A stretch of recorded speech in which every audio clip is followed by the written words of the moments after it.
सेना को ये कहना कि वो मोदी जी के कदमों में नतमस्तक है, ये हमारा दुश्मन नहीं कह सकता, ये बीजेपी के नेता कह रहे हैं। इमरान बहुत ही शर्मनाक है, भाजपा का यही चाल चरित्र चेहरा है। बेरोजगार युवाओं, महिलाओं को न्याय नहीं है उत्तर प्रदेश की धरती पर, छात्रों के साथ अन्याय, इन सब सीना ठोक कर बार बार देश में और विदेशों में जाकर डोनाल्ड ट्रंप, अमेरिका के जो प्रेसिडेंट है, वो कहते हैं ये हुआ है। हम प्रधानमंत्री नरेंद्र मोदी जी को इतना ही तो कह रहे हैं, लोकतंत्र है ना, बुला लीजिए लोकसभा और राज्यसभा का सदन, या सेना और देश के विरुद्ध अमेरिका के दबाव में प्रधानमंत्री मोदी जी, आप और आपकी सरकार द्वारा लिया गया फैसला है, उस पर चुप्पी जो है वो हम सबको अखल रही है। तो ये भारत खुद तय करेगा कब सीज फायर करना है, कब नहीं करना है, ये कोई अन्य जो है देश का राष्ट्रपति नहीं तय करेगा। 4 PM न्यूज़ नेटवर्क में आप सभी का स्वागत है। मैं हूं क्षितिज कांत। कांग्रेस ने उत्तर प्रदेश में एक राजनीतिक नई रणनीति का आगाज़ किया है। आज एक बड़ी कार्यशाला का आयोजन किया गया है, इसमें बड़े नेता आए हैं। हम कोशिश करेंगे समझने की किस तरीके की तैयारी शुरू की जा रही है और जो टॉप लीडर्स हैं इनसे ये भी जानने का प्रयास करेंगे जो भारत में लगातार जो तमाम जो गतिविधियां हुई, जो सीज़ फायर हुआ, सीज़ फायर के बाद से जो टिप्पणियां दी गई उसको लेकर के भी क्या प्रतिक्रिया है, आइए समझते हैं। सुप्रिया जी, एक सवाल है, बीजेपी के बड़े नेता लगातार सेना को लेकर टिप्पणी कर रहे हैं, क्या कहते हैं, आपका क्या स्टैंड है? मेरा अपना मानना है कि सेना को लेकर किसी को भी टिप्पणी नहीं करनी चाहिए। सेना के शौर्य और पराक्रम पर हम सबको गर्व है, लेकिन बीजेपी ने सेना के अपमान का लगता है बीड़ा उठा लिया है। सेना को ये कहना कि वो मोदी जी के कदमों में नतमस्तक है, ये हमारा दुश्मन नहीं कह सकता, ये बीजेपी के नेता कह रहे हैं। इमरान जी, भारतीय जनता पार्टी के बड़े नेता लगातार सेना पे टिप्पणी कर रहे हैं, बहुत ही शर्मनाक है, भाजपा का यही चाल चरित्र चेहरा है। भाजपा सेना के नाम पे राजनीति करती है, लेकिन सेना का अपमान करने वाले अपने नेताओं को बाहर नहीं निकालते। आप लोग देख रहे हैं सुबह 10 बजे से कांग्रेस के सभी जिलाध्यक्ष, पर्यवेक्षक, राष्ट्रीय हम लोग जो अध्यक्ष हैं फ्रंटल के विभागों के 5 घंटे से ऊपर हो गया है लगातार संगठन सृजन पर, संगठन एक मजबूत खड़ा करना, वो संगठन किन मुद्दों को लेकर अब जन आंदोलन करेगा, किस तरीके से हम इस सरकार को जो डबल इंजन की उसे ललकार पाएंगे, किसान हो, बेरोजगार युवा हो, महिलाओं को न्याय नहीं है उत्तर प्रदेश की धरती पर, छात्रों के साथ अन्याय, इन सब चीजों पर व्यापक चर्चा हुई है। एक रोड मैप दिया गया है, कैसे संगठन का निर्माण होगा, किन मुद्दों पर हम आगे बढ़ेंगे, आंदोलन और संघर्ष होंगे, इन सब चीजों को लेकर लगातार ये बैठकों का सिलसिला अविनाश पांडे जी और अजय राजी के नेतृत्व में यहाँ पर चल रहा है।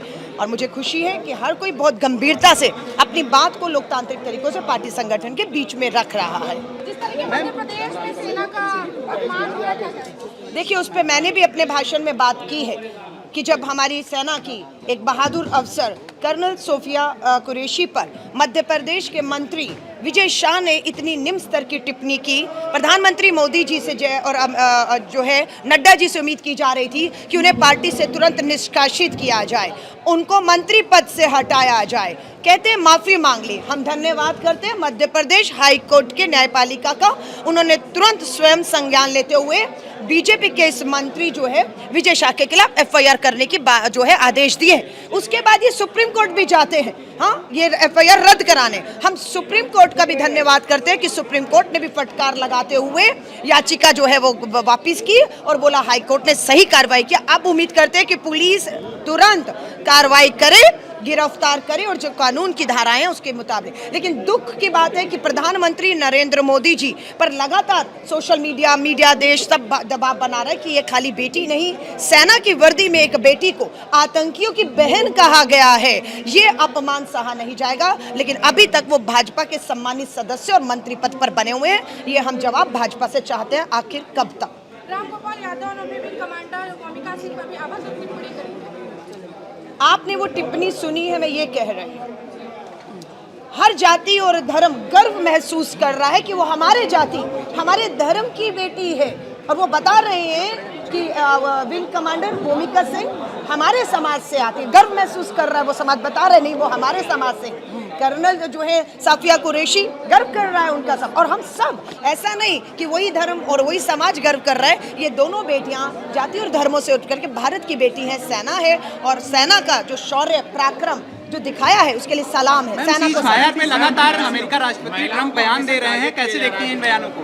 देखिए, डोनाल्ड ट्रंप लगातार, माफी चाहूंगी, कोई सड़क पे चलता हुआ आदमी नहीं कह रहा बार बार बार बार, सीना ठोक कर बार बार देश में और विदेशों में जाकर डोनाल्ड ट्रंप अमेरिका के जो प्रेसिडेंट है वो कहते हैं ये हुआ है। हम प्रधानमंत्री नरेंद्र मोदी जी को इतना ही तो कह रहे हैं, लोकतंत्र है ना, बुला लीजिए लोकसभा और राज्यसभा का सदन, आप भी बता दीजिए सच्चाई क्या, ऑन रिकॉर्ड, इतिहास में, रिकॉर्ड में संसद के दर्ज होने दीजिए। सर्वदलीय बैठक आपने 2 बुलाई, नहीं आए आप, अब तीसरी बैठक बुलाई और अब तो युद्ध खत्म हो चुका है, सीज फायर का हुआ है। आप बताइए कि सीज फायर आपका, सेना का फैसला था या सेना और देश के विरुद्ध अमेरिका के दबाव में प्रधानमंत्री मोदी जी, आप और आपकी सरकार द्वारा लिया गया फैसला है। उस पर चुप्पी जो है वो हम सबको अखल रही है और हम फिर कह रहे, ट्वीट पर, सोशल मीडिया पे ही देश दुनिया देख रही है, सक्रिय प्रधानमंत्री जी के खुद इतने फॉलोवर हैं, तो जहां डोनाल्ड ट्रंप ट्वीट कर रहे हैं उनके विभाग, आप भी एक ट्वीट कर दीजिए ना कि डोनाल्ड ट्रंप झूठ बंद करिए। आप देश और दुनिया को गुमराह करके बार बार झूठ बोल रहे हैं कि ये सीज फायर आपकी मध्यस्थता से या आपके चाहने से हुआ है, क्योंकि आपने ट्रेड,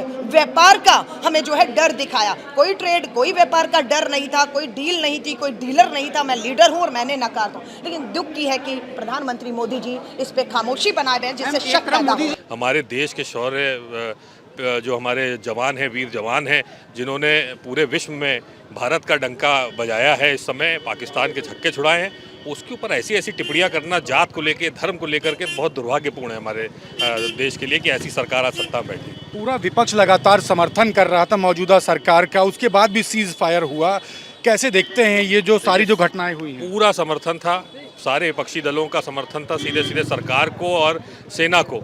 लेकिन जिस प्रकार से अन्य देश के राष्ट्रपति आकर के ऐलान करते हैं कि सीज फायर हमने करवा दिया, तो ये कहाँ का है? हमारा, हम भी सॉवरेन देश है, हमारा अपने मजबूत देश है, पूरे दुनिया में एक नाम है भारत का, तो ये भारत खुद तय करेगा कब सीज फायर करना है, कब नहीं करना है। ये कोई अन्य जो है देश का राष्ट्रपति नहीं तय करेगा। चर्चाएं ये भी हो रही हैं कि इंदिरा गांधी जी ने जो शिमला समझौता किया था वो भी कहीं ना कहीं वॉइड हुआ है, उसको भी एक बड़ा कुठाराघात। देखिए, इंदिरा गांधी जी सबको याद आएंगी। बिल्कुल।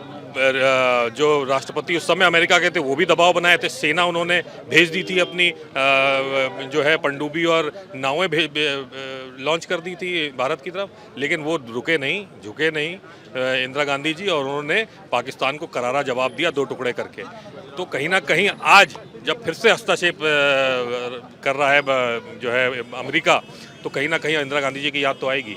आज एक बड़ा कार्यक्रम किया, पूरे यूपी भर में लगातार इसकी चर्चा है, क्या संदेश दे रहे हैं इससे? ये संदेश ये है कि कांग्रेस ग्राउंड पे उतरने को तैयार है, ग्राउंड पे उतर रही है, और ग्राउंड पे उतर करके सारे डिपार्टमेंट, प्रकोष्ठ और हमारे सेल, सारे मिलकर के जितने भी हाथ पांव हैं कांग्रेस के, सब एक साथ मिलकर के और पार्टी का काम करेंगे और ग्राउंड लेवल पर, बूथ लेवल तक ले जाएंगे। क्या ये तैयारी 2027 के चुनाव की मानी जानी चाहिए? 2027 नहीं, ये पूरा लंबा चलेगा और लगातार चलता रहेगा जब तक के कांग्रेस पार्टी जिंदा है, कार्यक्रम चलता रहेगा। बिल्कुल, थैंक यू वेरी मच। तो हमारे साथ तनुज पूनिया जी थे, हम बात कर रहे थे, आज एक बड़ा कार्यक्रम राजधानी लखनऊ में हुआ है और बड़ी बात ये कि लगातार जो भारतीय जनता पार्टी के जो बड़े नेता हैं मध्य प्रदेश के, उन्होंने जो सेना को लेकर टिप्पणी की है उस पर डायरेक्ट टारगेट किया है और साफ कहा है कि ये जो गतिविधियां जो हुई है काफ़ी गलत है।